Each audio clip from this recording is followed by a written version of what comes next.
Welcome to another exciting episode of Musa and Show. Here is what we have today. Sanibonani, kule video manje ngifuna ukunilethela umlayezo obalekile ovela kwi-former president ye-country oyi-president ye-political party Umkhonto weSizwe Party.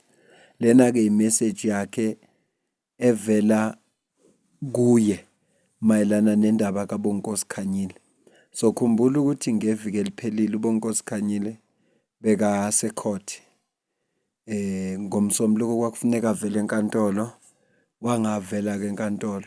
NgoLwesibili uthe mayihamba efika khona inkantolo yesidecide ukumvalela. Kwaba khona ukukhuluma kokuningi kubantu nanokuthi ubeyedwa bebengekho abantu abamsupportayo.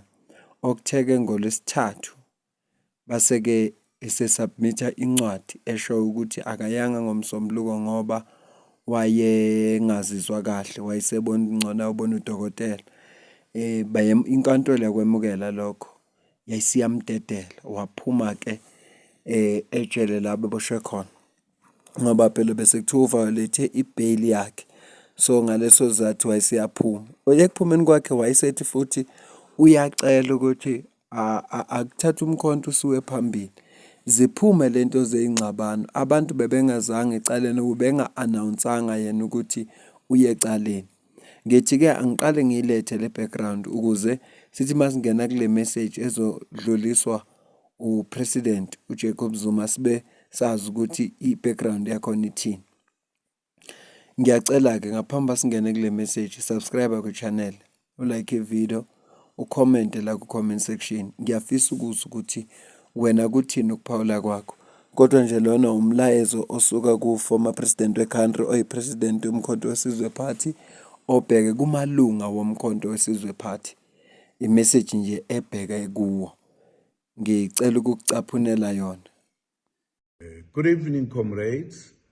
I'm sure we're all aware that the young man, Khanyile, is appearing in court tomorrow.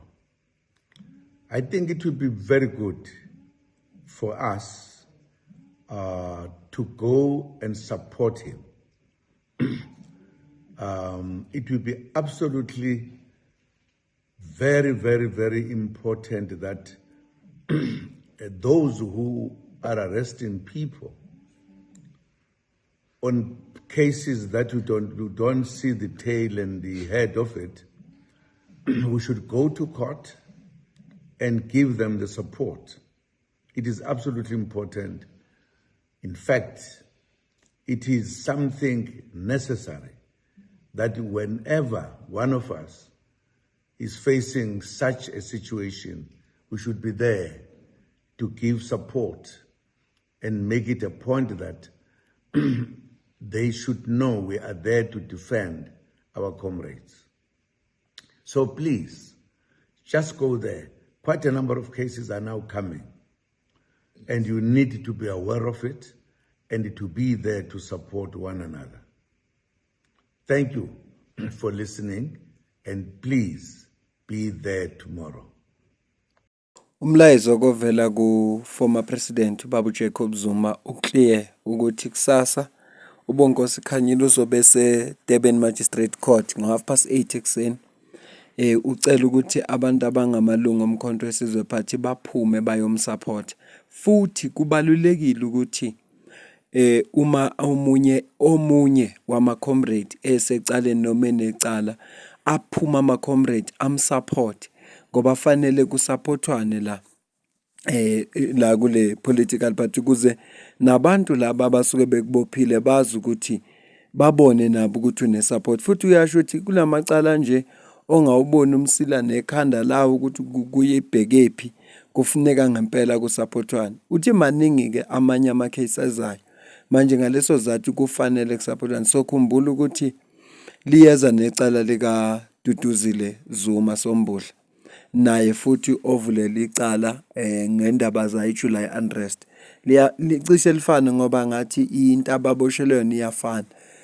Ingakho ke ecela ukuthi awaphuma amalungu omkhonto wesizwe kusasa ngo-8:30 bayosupporta lapha eDurban Magistrate Court. bezwe ukuthi kuzofika kuthiweni basupport nje njengoba kwenzeka last. Kwaba kuhle kakhulu esakubona last. Kwakufike ngisho noNgizwe Nkosi Mchunu naye ezosupport uBonkosi. uBonkosi Khanyile-ke wama noJacob Zuma ngesikhathi seJuly unrest, lapho ababethi ukuboshwa kwakhe akukho constitutional. Sizokhumbula ukuthi wavele nje wagwetshwa nje engazange wakwazi ukudefenda ngoba phela icala lisuke lithethwa ngabantu ababili. Kufanele kube khona ummangali nommangalelwa, athule izethulo zakhe ummangali, athule izethulo zakhe ummangalelwa ukuzidefenda, bese emveni kwalapho ijaji lithatha isinqumo based on ubufakazi obusuke buphambi kwalo ukuthi lithi cha, mina ngimbona lo muntu enecala noma ngimbona engenacala.